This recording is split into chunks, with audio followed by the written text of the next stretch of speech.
Hello, everyone. Happy Sunday morning.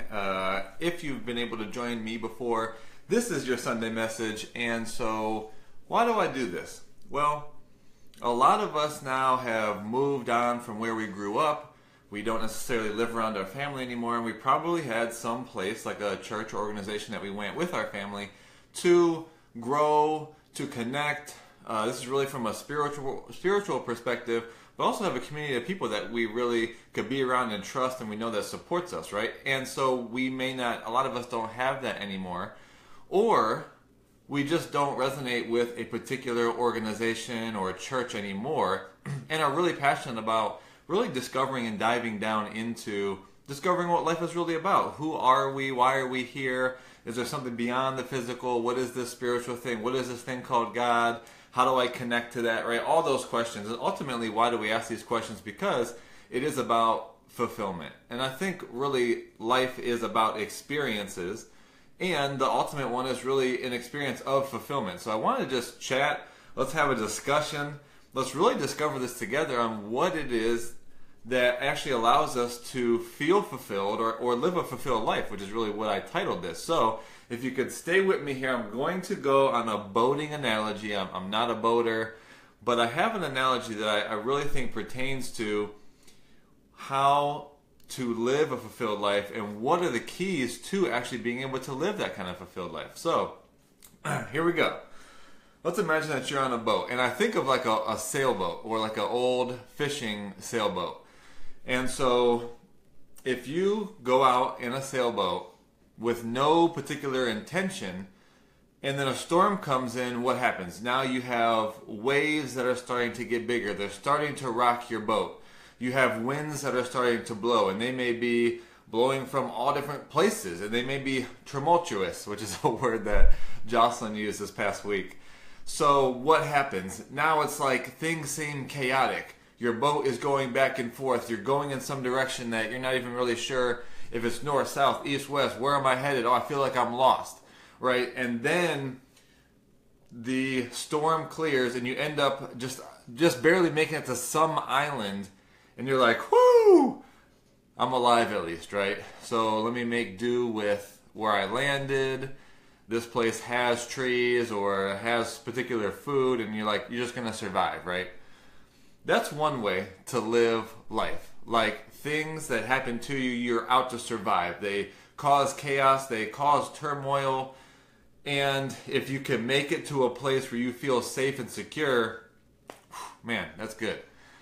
But what if we could live life differently? And so let's go back to getting in the boat the first time. What if you got in the boat with a particular intention to get somewhere, right? This is something that like Columbus did, right? He set out to find America, to find a place where he could be away from retribution or, being enslaved. Not that he was a slave, but just not being able to live life and practice life how he wanted. So he set out for America. How does this show up in our life? This is having a vision.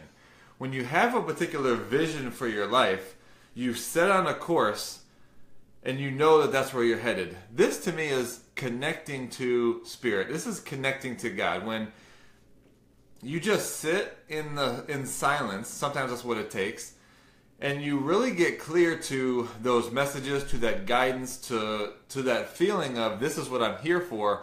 That's discovering your vision. And you may ask yourself, how do I want to feel? What do I want to experience? And what are the activities that have me feel that way? And that kind of sets your course. That sets your direction for where you're headed in life, right? So you set out on the sailboat.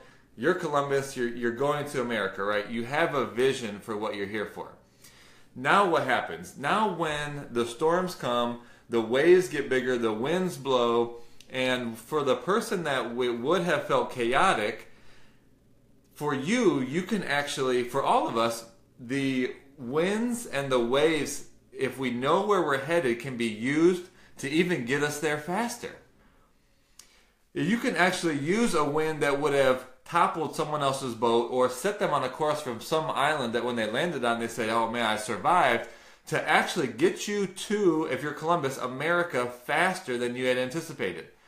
So this is just a new awareness, a knowing that when I have my vision and I know where I'm going, when things happen in my life, like circumstances, like the people in the relationships that I thought were going to get me there, they may complete, they may leave. People may say to you, what are you doing? This doesn't match up to what society would plan for you, right? You may have people pass away. You may have circumstances and finances happen where you don't, maybe you're not bringing in the amount of money that you thought, or you lose your job.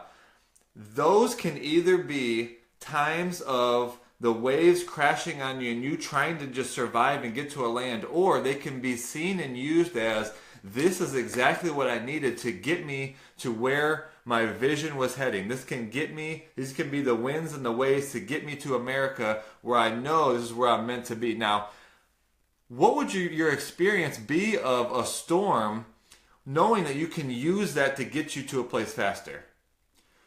You can actually feel gratitude. You can feel, and what I want to come to, a part of actually being fulfilled, because you can use these things for lessons and learning and for growth that happen in your life. So that is such a huge part, I think, to actually experiencing a life of fulfillment. And a part that I didn't want to leave out is experiencing and expressing your particular gifts. We like to call this zone of genius. Your areas of knowing, your areas of skill, your areas that feel like it's the path of least resistance for you to be in. And as an example, for me, it's speaking. It's for doing messages and speaking messages, doing Facebook Lives like this, speaking on stages, sharing a message for relationships truly thriving in the world, and me having a platform to mentor couples in living a life like this. That is my zone of genius. And it is so fulfilling for me to express those gifts in the way that I have found to express them. So I'll go back to my boating analogy.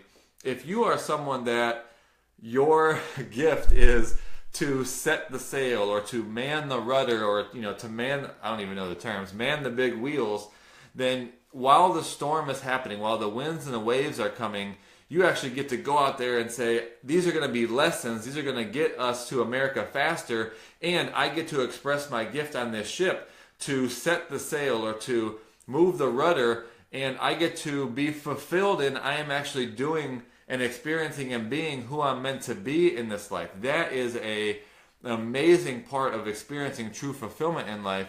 And to wrap this all up, how fulfilling would it be if you were on that ship by yourself? All of the things I just mentioned, having a vision, expressing your gifts and your abilities. But if you were alone, would that really give you the experience of full fulfillment? I'm going to go on a limb and say it wouldn't. So the last part of truly living a life of fulfillment is bringing as many people along this ride and this journey with you. So if you have a boat that is full of people, you all have your particular visions, you're all like heading in a direction, you know that the storm coming is actually going to get you there faster, that you can all learn together, and you get to see and experience other people in their zone, because maybe their specific skill set and ability is in serving the food on the ship, or bailing out the water that may come up on the ship, or tending to the needs of the people that are on the ship, right? However that gets expressed in the analogy of life, you get to go on this wonderful journey where you get to see other people living in their zone and expressing their zone of genius and expressing what they're here for, all while together you get to move this boat forward and really experience the community and the support from other people, right? So all those three together, that would be experiencing a life of true fulfillment, when you know where you're headed, you have a vision, you know that the things that happen to you in life, the waves and the winds on a boat, are actually meant to grow, to learn, to get you to your vision faster and faster, and to be on this journey with like-minded people to support you, that you can support, that you can contribute to. That is a true life of fulfillment. And I hope my analogy just really stayed together all through that. And I would love to just hear your interpretation of how that has shown up in your life. What is your vision? What are some of the things that have happened to you? What have been the winds and the waves in your life? How have you used that to get to your vision faster and faster? And who are the people that have come along this way with you? And what are some things you can be grateful for them? And so thank you for jumping on this. I hope that this really made a difference. This is my really intention for doing this Sunday spiritual message that we can all create this type of support community. We all have our particular visions, but they ultimately lead to a place of contribution, a place of growth, and we can do this together. So have a great Sunday. Talk to you soon.